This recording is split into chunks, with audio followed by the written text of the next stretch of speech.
السايلنت تريتمنت أو العلاج بالسكوت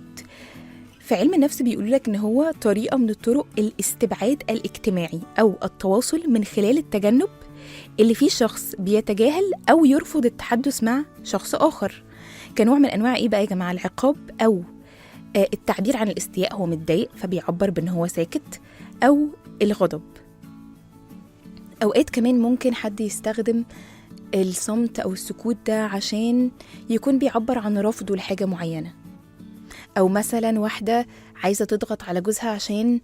يعمل لها حاجة معينة أو يغير قراره. أوقات ممكن تكون ليها علاقة بالتحكم، إن أنا عشان عايزة أتحكم في اللي قدامي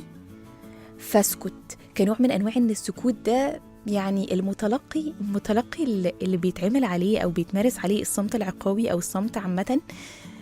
هو أكتر حد ضميره بيأنبه، بيقعد يفكر هو أنا فيا إيه غلط،